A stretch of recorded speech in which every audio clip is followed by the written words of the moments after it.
So, you now understand the difference between electric and magnetic field, how they are different from each other. And actually I told you what is the direction of magnetic moment yesterday. This is north, this is south, it is outside north to south, but inside. So, and this is the direction of magnetic moment. Probably I have told north to south, or magnetic moment direction is not from north south, but south to north. Magnetic moment formula is what? Pole strength into this vector or not. The direction of that vector is not from north south, but it is south to north, right. So, this direction of 2L is from south to north all the time, not from north to south. Probably I told you wrongly yesterday, correct it, right. The direction of magnetic moment is all the time from south to north, not from north to south. So, then now you tell me one thing, you know about the electric field, magnetic field, their difference, their interaction, right, and you cannot isolate from each other. These two fields are very important, because you cannot isolate them from each other and from any part of our life. That is why it is very important, right. These two fields are so important, because you can never isolate them from each other and not from any part, any day, any second of part of our life.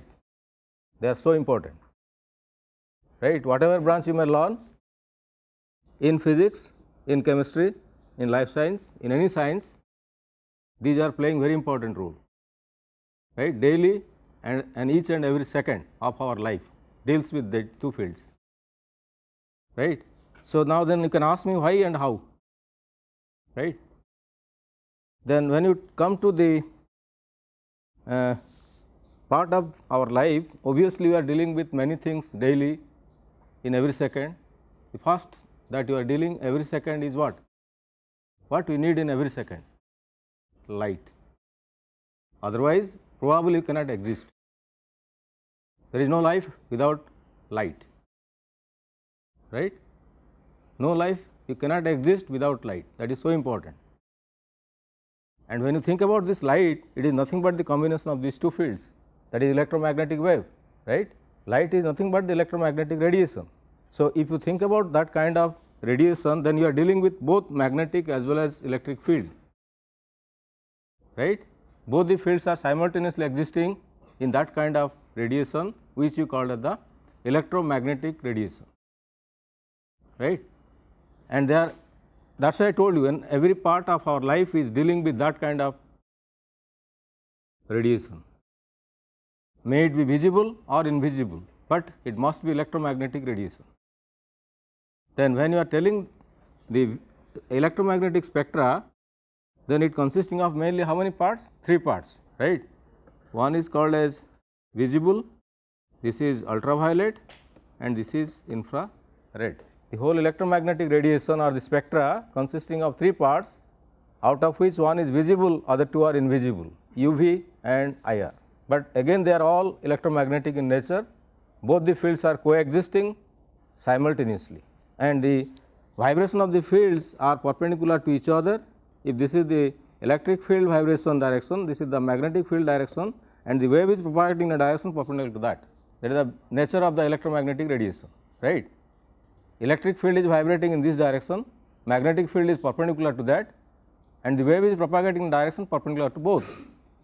This is the direction, right. It is only there for electromagnetic wave, which can travel in vacuum also, need not require a medium, but for any other wave progressive, it must require a medium. That is a special characteristic associated with electromagnetic waves.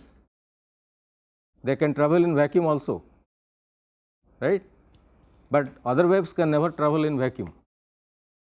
If it is progressive like sound wave or any other kind of progressive wave, water wave also, it requires a medium, otherwise they can never propagate, they can never carry energy from one to another part of the medium. But this can carry the energy from anywhere to anywhere, even though the path is covered by vacuum, nothing is there. That speciality is there only with that kind of radiation, which is called the electromagnetic radiation or electromagnetic wave. So, if you consider this spectra, it consisting of these 3 parts, This is called as the visible spectra and the other two are invisible spectra, right. Invisible and visible defined by, how we are defining visible and invisible spectra? What is the difference? Now, why you are telling this is only visible, others are invisible? Huh? There should be some meaning. Why you are then telling this is only visible, others are invisible? Why you are telling like that? Huh? Which one? This visible? Others cannot. Invisible cannot. Huh? Falls out of the range. Huh? Huh? Falls out of the range for which our eyes can detect the light. Yes, do not tell, because no radiation is never visible. Try to understand. No radiation is never visible, but few radiations are helping us to visualize the objects, and that is the visible spectra, right, and that is the visible spectra. They are helping us to visualize the object, that is why it is visible. Otherwise, no radiation is never visible, but the other radiation cannot help us in visualizing the objects, because our eye is beyond that range. Eye is a detector which can detect only that range. Visible light falls, interacts with the matter, information goes to your eye, then goes to brain, you know that something is there before me. But if it is other kind of radiation which are invisible, then that information cannot go to the brain and you cannot detect, cannot know what is there before you. But that does not mean that the other radiations are not present, everywhere they are present. Interactions are all the time going on, but we are unable because we do not have that kind of detector with us. That is why this range is called as the visible range. Only those radiations are helping us to visualize the object before us, because eye is the God given detector which is with us, that can detect only that range. Any phenomena relevant with that range can be detected by normal eye again if it is not defective. So, it is defined on the basis of detector, right. Detector is the eye. Normal human eye, if it can detect with the help of that kind of radiation, then it is visible, otherwise not, right. And that is the reason why we are telling all the 7 colors are in visible range, starting from violet to red, all are coming within that range. They have different wavelength, different frequency, and those radiations can be detectable by our eye. Detectable means cannot be directly, impossible. No radiation is never detected by the eye, right, but these radiations are helping us to visualize the object before us. That is why they are visible. Otherwise, no radiation is never visible, but the other radiations are interacting with the matter all the time, every time, but since we do not have that kind of detector with us, we are unable to detect them. That is why they are invisible, right. That is the difference between visible and invisible, but the whole electromagnetic spectra is of this nature, electromagnetic radiation. Everywhere it is there. Electric field is vibrating in direction perpendicular to magnetic field, and again the wave is propagating in direction perpendicular to both electric and magnetic field. For that reason only they can travel in vacuum, which is not there with other kinds of waves. May it be water wave, may it be sound wave, that nature is never there with any kind of wave except electromagnetic wave or electromagnetic radiation. That is why they can travel in vacuum also, others cannot. So, then now when you think about the electric field and magnetic field, try to understand how important these fields are.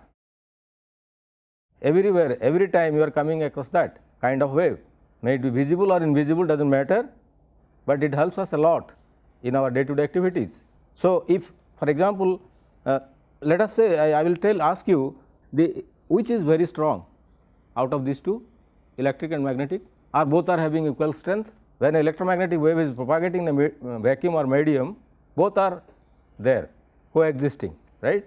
Both the fields are coexisting, but out of them any one is stronger than the other or both are equally stronger. The fields, it is electromagnetic wave means both the fields are there oscillating, right. but whether both the fields are having equal strength or different strength, not equal. Magnetic field is very weak in comparison to electric field.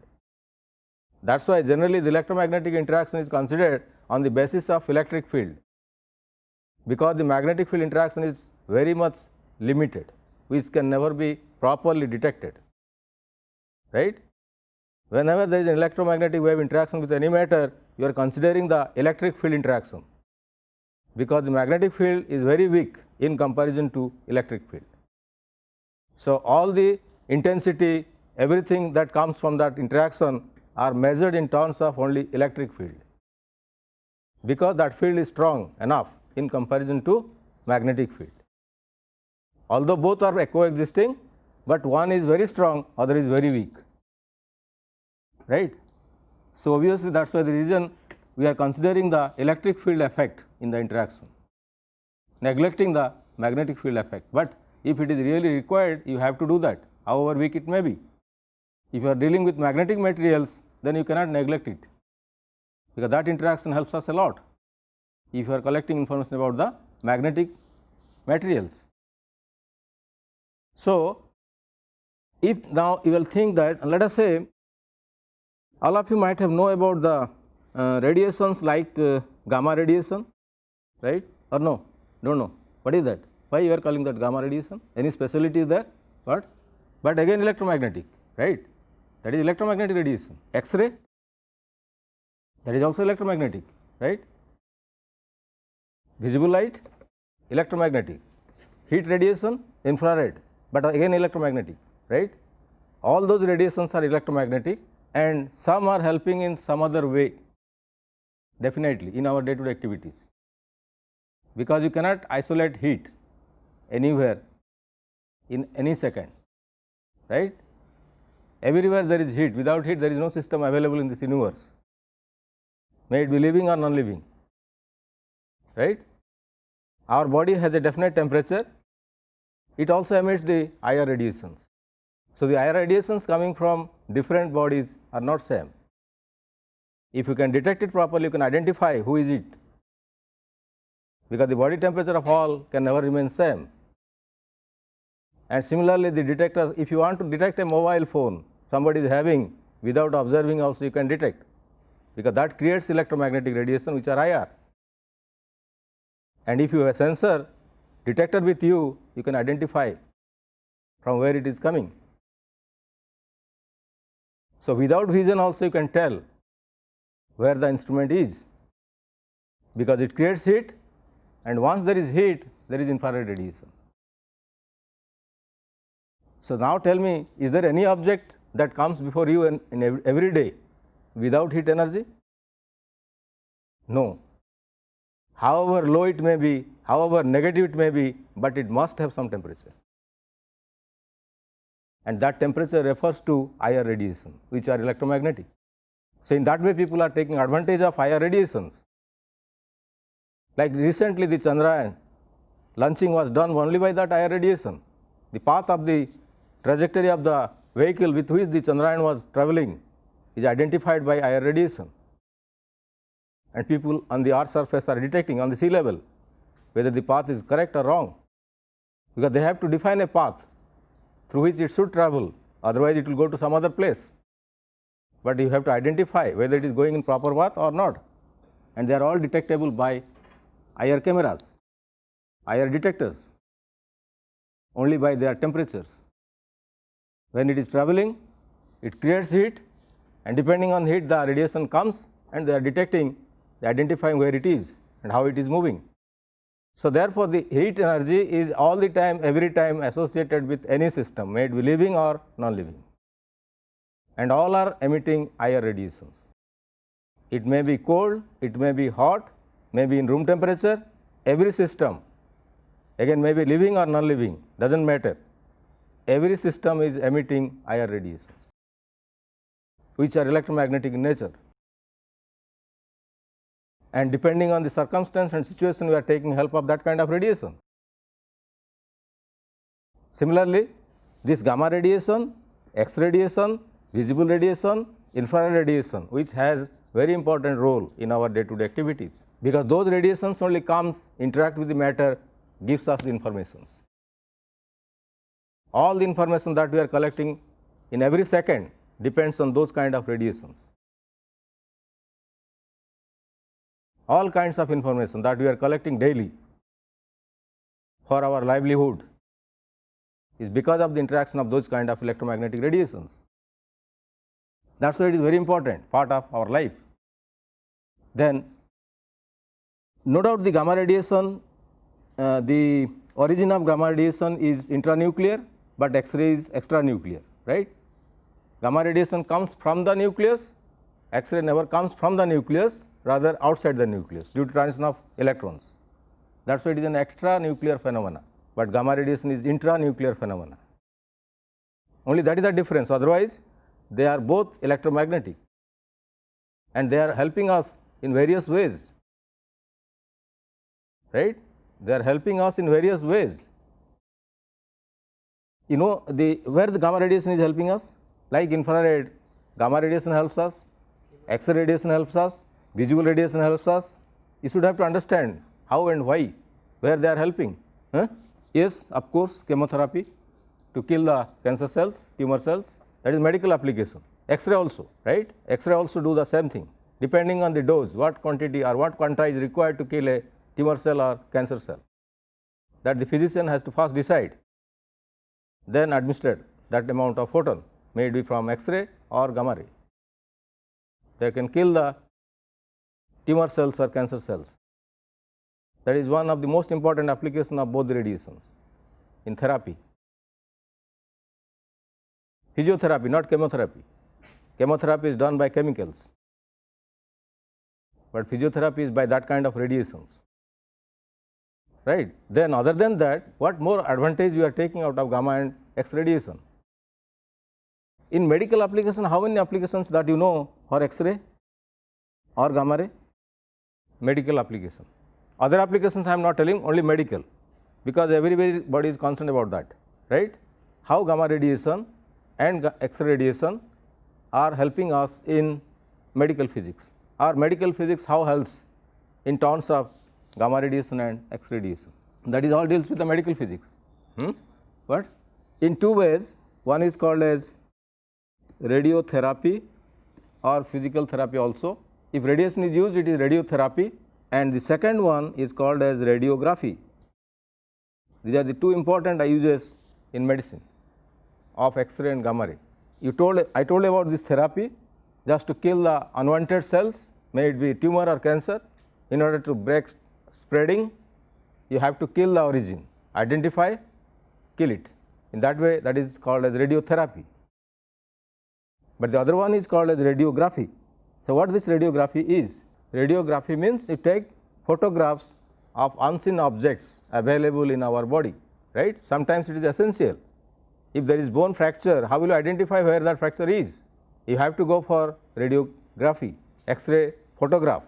Otherwise, how can you go for operation where the fracture is there if you not know how the physician will go for the operation? First they have to identify where it is, then only they can think about whether it is requiring operation or not, and at what condition it is there again. It is usually it will heal up or it requires operation to heal up. But first is the identification, where it is, where the fracture is there, what kind of fracture it is it multiple fracture or single fracture?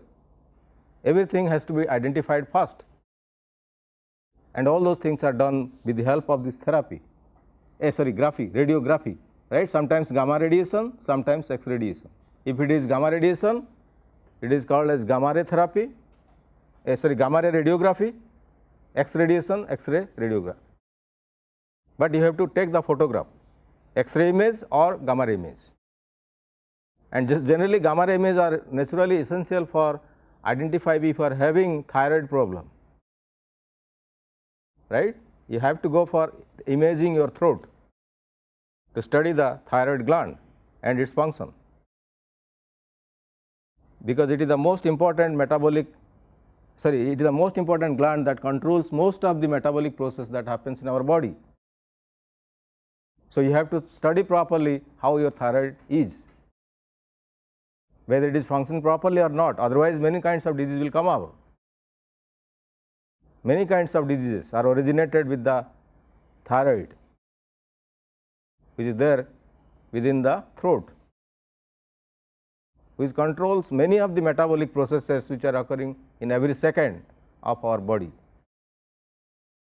And those identifications are done only by radiography.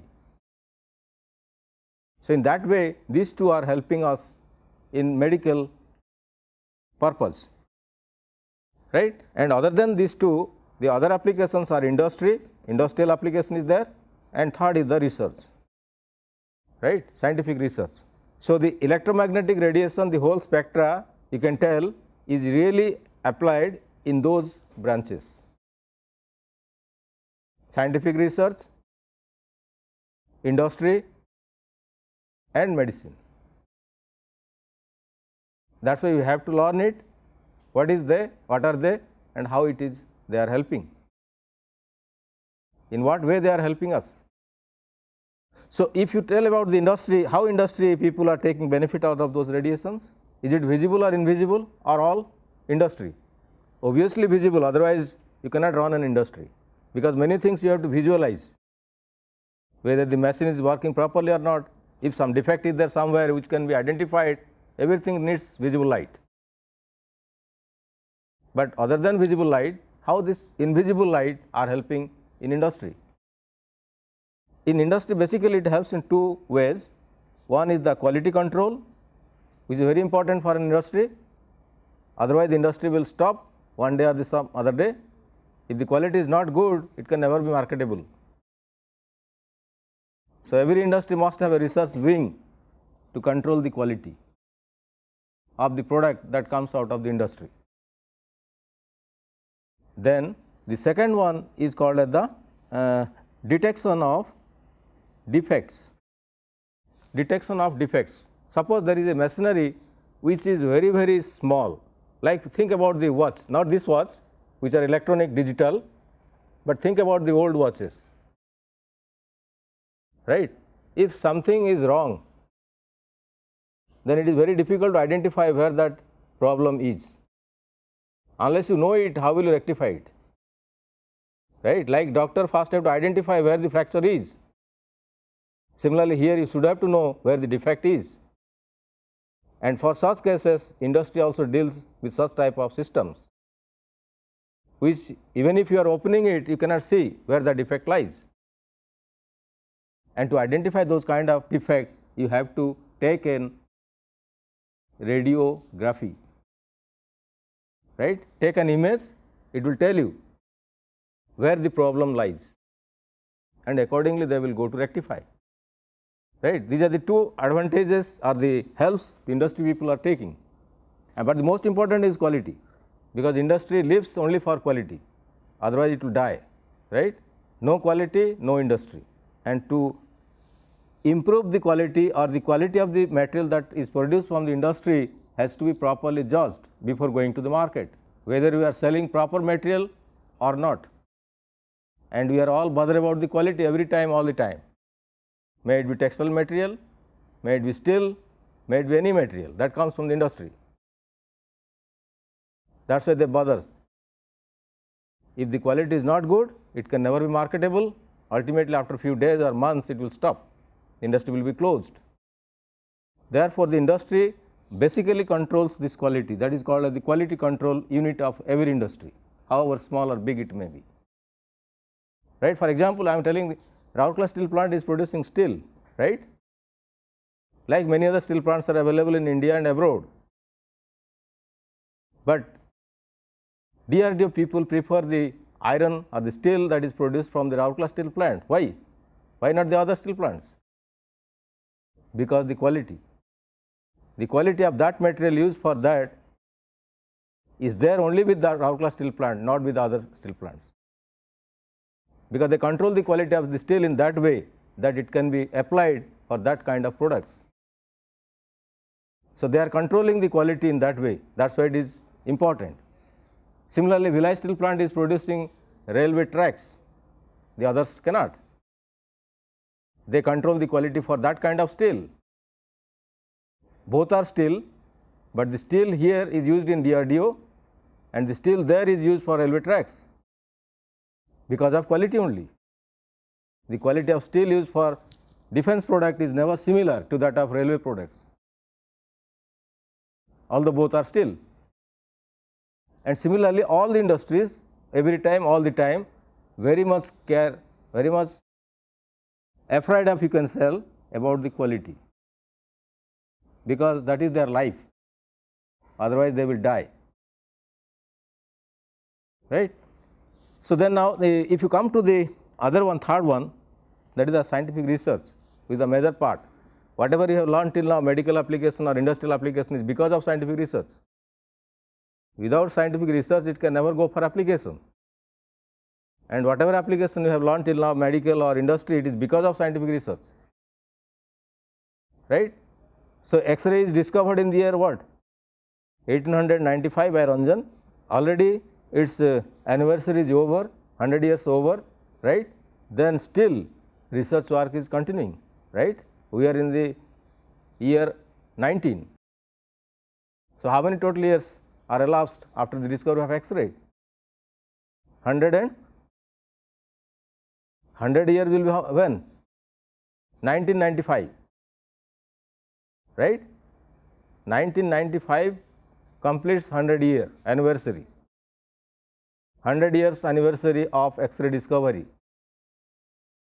For that the whole world is celebrated, and now we are in 2019. So, another how many years? 24 years, 124 years elapsed.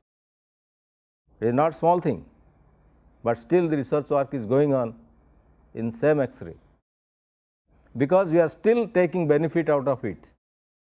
You might have known about the CT scan in medical use. CT scanning, it is because of what? Radiation, X-ray. It comes after the anniversary, 100 years of anniversary. So, how can you leave the X-ray research? And still it is continuing. Something else may come out which will benefit us. So, in that way research work is going on and will continue, right. So, these are called as the scientific research. So, then now one thing, why I am telling all those things, because only to understand the importance of electric and magnetic field when they come together as the electromagnetic radiation, right. When they come together as the electromagnetic radiation, if separate they are helping, no doubt, but when they come combinedly, its application is enormous, right. So, if let us say I am just telling, how many of you know about the solids? What is a solid? Matter exists in how many forms or phases? 5. What are the 5 phases?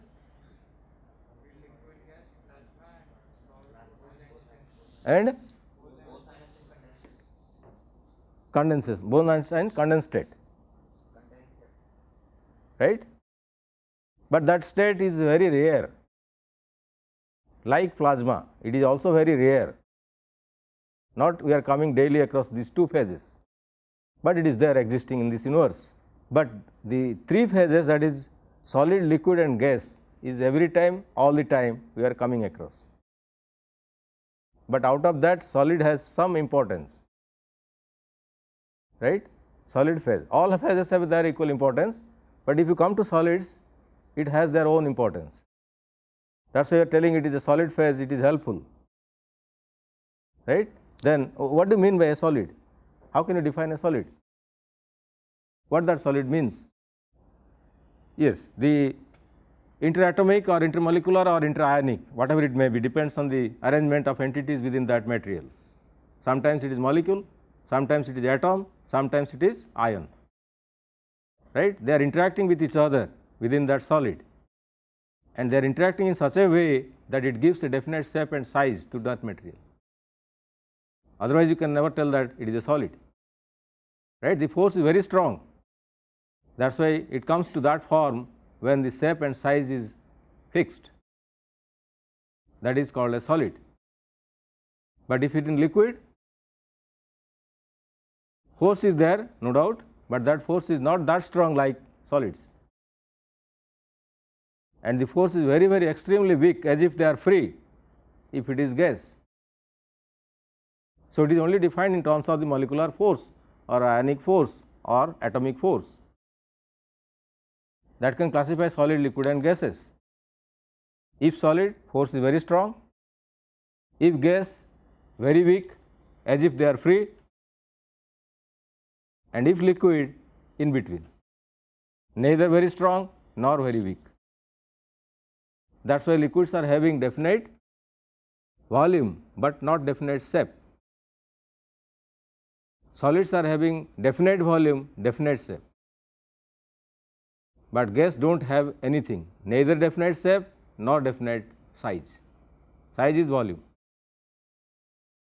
because whenever space is available, they can cover the space. You take 1 liter container of any gas, hydrogen, nitrogen, oxygen, whatever it may be. If you take a container of 3 liter, 5 liter, 100 liter, you pour that 1 liter into that, you can tell the volume of the gas is 100 liter, right? Because it will spread when the space is available, as if they are free, they can cover the space. That is why they do not have definite shape and definite size. But liquid has definite volume, but not definite shape. If you pour in a glass, it will have the shape of the glass. If you pour it in a beaker, it will have the shape of a beaker. If it is a conical flask, shape of the conical flask. So, there is no shape, it depends on the container shape where you are pouring, but the volume is same. 1 liter may have shape of a conical flask, may have the shape of glass, may have the shape of a beaker, may have the shape of any shape. 1 liter, volume is fixed, but the shape is not fixed. So, in solid both are fixed, in gas nothing is fixed, and in liquid one is fixed. In that way we can distinguish from each other in terms of the molecular or ionic or atomic force in between them. So, if you come to the solid again, solids are again classified into how many categories? You know now solids, what are the solids, but again these solids are classified into how many categories? 2. What are they? Crystalline, second is amorphous, but again another is there that is very important, that is semi crystalline, right? Actually 3 different forms. So, if you take any solid out of these 3, it must be one, right? Either it is crystalline solid, or it is amorphous solid, or it is semi crystalline solid, but cannot be combination of 2 or 3, right? Cannot be combination of 2 or 3, either crystalline solid or amorphous solid or semi crystalline solid, any one, right? And most of the material are coming under this category that we are using in our day to day activities. Semi crystalline, very few are crystalline, more than crystalline there are amorphous, but most of the material that we are using in our day to day activities is coming under the third category, which is called as semi crystalline material, right. So, when this semi crystalline material is coming, it is nothing but the combination of these 2, right, partly crystalline, partly amorphous. Crystalline is perfectly means purely crystalline, amorphous is purely amorphous, but when there is combination, part of it is crystalline, part of it is amorphous, then they are called as the semi crystalline, and most of the material that we are using are coming under that category, semi crystalline. All polymers, all composites, everything that you are using for writing, paper, pen, everything comes under that category. Plastics, plywoods, whatever you may think over, everything is coming under that third category, which is semi crystalline in nature, because there is combination of both the phases, crystalline phase as well as the amorphous phase, right. And how will you tell that this solid is a crystalline solid? Suppose I will give you a piece of glass, right, piece of glass, may it be broken from window or somewhere else, I collect it and ask you, tell me whether it is a crystalline solid or amorphous solid, what answer you will give? How you know? From book only we learn, right. Somewhere it is written, that is why you are telling, am I right? Crystalline solid can reflect, amorphous solid can also reflect, Reflection is not the cause. Huh? Have you seen it? Have you seen the arrangement of atoms or molecules in it? That is why you are telling that it is an amorphous, not crystalline.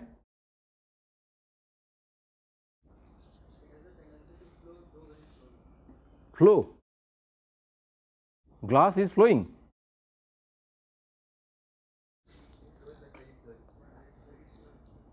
Flows at? How a glass will flow? Pressure or something. A crystalline object, a crystalline solid will break in one. I am not telling that. I am just giving a piece of glass, asking you, tell me whether it is crystalline solid or amorphous solid. That is all. Whatever you may do, tell me whether it is a crystalline solid or amorphous solid. How to answer that? I do not know anything. I want only answer. How to solve that depends on you. Some of you told that it is amorphous, right? Some of you might have the feeling that that is crystalline or not. Or nobody has that impression that glass is crystalline. Glass is crystalline solid or amorphous solid? How you know that? I will give you a piece of glass here itself and ask you, tell me what to do. Huh? That is why I am telling you are copying from a book and it is not your version, it is book's version, net's version, right? That I want to know whether it is your version or net's version, book's version. It is written somewhere, that is why you are telling. Am I right? Otherwise, you do not have the answer to that. If the book is wrongly written and the information in the net is wrong, what to do? To know that, you must have to say whether the glass molecules are arranged orderly or disorderly. Unless you see, you can never tell and should not tell, right? You should not tell. So long as you are not sure that the glass molecules are arranged in a regular fashion or irregular fashion, you should not tell it is crystalline solid or amorphous solid, right? Then how to see them, the glass molecules? Otherwise, how will you know the arrangement of the glass molecules? Unless you see, how can you tell that they are arranged regularly or irregularly? You know that if it is crystalline, arrangement is regular. If it is amorphous, arrangement is irregular. That much you know probably, right? But how to know whether the arrangement is regular or irregular? You cannot see the molecule, you cannot see the atom, you cannot see the ion, right? In glass there is glass molecules, but how can you see the glass molecules? And unless you see, how can you tell the arrangement is regular or irregular? So you have to do something, right? If you want to know, then you have to do something. What is that? And that approach is scientific. The approach is scientific approach, no other approach. What that scientific approach is? You should have to go for diffraction with a suitable radiation. Usually it is XRD, right? If you go for XRD, it will tell you how the atoms or molecules or ions are arranged. So the XRD is the signature for characterizing any material, right? XRD is the signature for characterizing any kind of solid material. You will know whether it is crystalline or amorphous or semi-crystalline. You just go and scan it, it will tell you everything, whether it is purely crystalline, purely amorphous or semi-crystalline. So which phenomena helps you there? Not XRD, diffraction. Sometimes gamma ray diffraction, sometimes visible light diffraction. The phenomena helps you there is the diffraction. Again, diffraction of what? Electromagnetic radiation, right? diffraction of electromagnetic radiation. You have done the experiment with grating in first year? No? First year, either first or second semester? Definitely. All of you might have done it, otherwise you copied it from somewhere, but it is a must. You have to do it.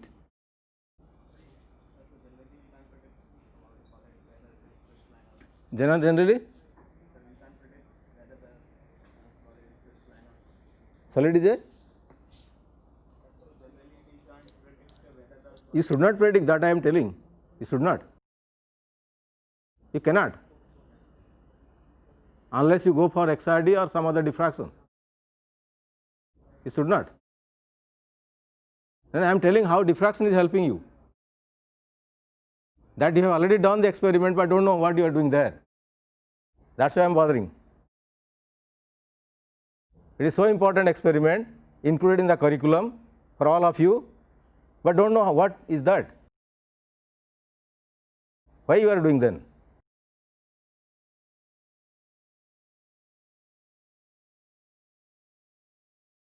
You will know the importance. You know the grating that you are using is having how many lines per inch? That grating piece of glass which is given for doing the experiment is having how many lines per inch? That is students grating, not research grating. It is for you all, not for research. Research grating is something different. It carries 15,000 lines in 1 inch, 15,000 lines per inch. That is students grating, right? So if that grating will be given to you and asked, tell me how many number of lines are there per inch, how to answer? I am telling the answer, but think that we don't know, right? 15,000 lines per inch means in between two lines there is a slit through which light can pass. Sodium light is passing, that's why it is a slit. So infinite number of parallel slits are there in the grating. 14,999 slits are there per inch, right? 14,999 slits are there in 1 inch of that grating you are using. So obviously if you know the number of lines per inch, then you can tell how many number of slits are there and why diffraction happens, otherwise not, right? So if you take that grating, here is a line, here is another line, and in between two lines you are getting a slit, right? So there is a width of the line and there is a width of the slit, they are fixed. If the width of the slit is A, width of the line is B, then this A plus B is the grating element. Every grating has an element, right? Width of one slit plus width of one line, opaque line, that is drawn over that glass piece. That's why it is a grating, right? So this A plus B is called as the grating element. So every grating must have that grating element, right? So if you know this A plus B, can it help you to tell how many number of lines are there per inch or not? Suppose by any way you know this value, grating element, then can you tell how many number of lines are there per unit length or not? Yes, definitely, and that you are doing by diffraction, right? That you are doing by diffraction.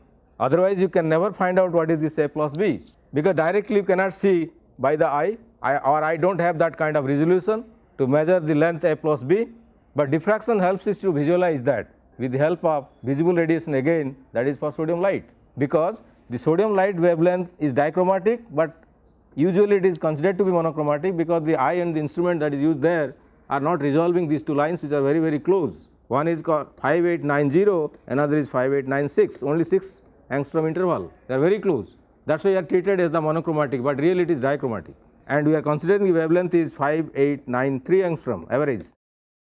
Really it is not monochromatic, two wavelengths, but for the instrument and the eye we are assuming, because they cannot be resolved as two lines, they are very close, that's why it is considered to be monochromatic.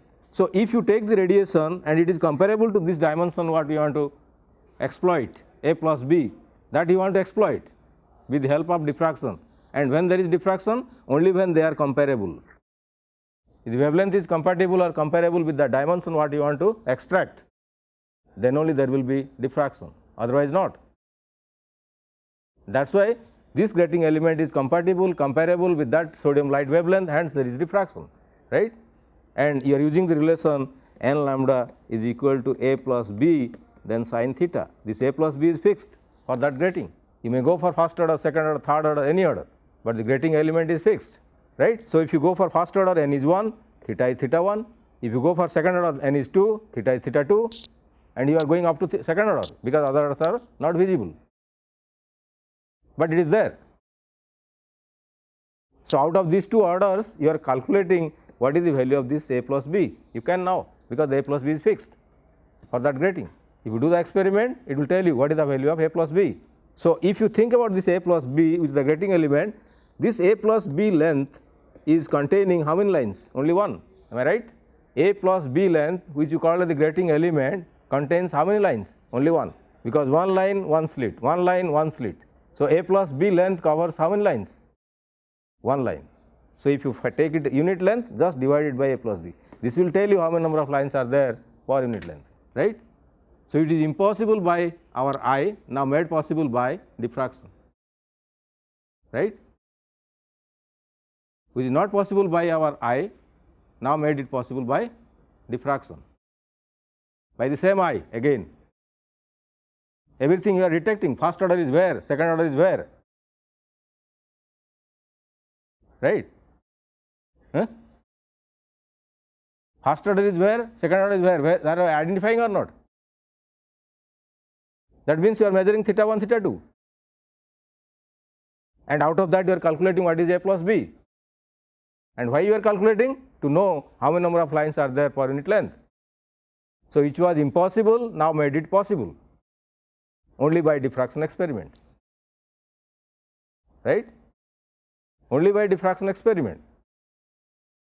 And similarly, if you think about scattering, then in scattering what happens? If the dimension of the object is, let us say, d and the radiation wavelength is lambda, if lambda is comparable with d, then it is diffraction, right. That is done, compatible or comparable, order, not exactly, but order must be same, right, 10 to the power how much, that is the order, order should be same. So, if order is same, it is diffraction, but if this lambda is very much large in comparison to this d, then that is scattering, right, that is scattering. And by scattering experiment, we are now able to tell what is the dimension of an atom, dimension of a molecule, dimension of a proton, dimension of a nucleus, dimension of the neutron, everything, only by scattering, nothing else, right. Only by scattering effect or scattering phenomena, we are now able to tell the dimension of nucleus is 1 Fermi. Without measuring, how can you tell? And that is done by scattering experiments. What is the dimension of electron, dimension of proton, dimension of neutron, every minute particles, including elementary particles, and that they are done by this scattering experiment. And again, scattering is for what?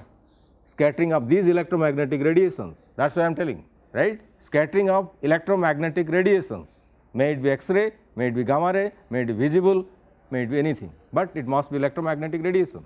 So, the diffraction of electromagnetic radiation, the scattering of electromagnetic radiation helps us a lot, because the information that we are requiring is done only by that kind of radiation, otherwise it is impossible, and we are doing it. Now, everything is known to us. What is the dimension of atom? We are telling it is 1 angstrom. From where you are getting it? From the scattering experiment. Dimension of nucleus is 1 Fermi. How you know it? From same scattering experiment. So, therefore, scattering and diffraction of electromagnetic radiation can do have very, very important applications in our day-to-day activities, very, very important. You can never neglect them. If you really want to learn about science or the universe, you cannot neglect, they are so important. And that kind of radiation is now covering partly as electric field. Now, you are covering only electric field, then magnetic field, then combination electromagnetic radiation, right. So, now we are within electric field era, domain. Next we will go for magnetic field domain, then combined domain. And when you combine, it is electromagnetic radiation. Now, of course, many things that I explained here in the common domain of electromagnetic radiation, but you cannot deny that we should learn about it, because electric field has importance, magnetic field has importance, combination is also has importance.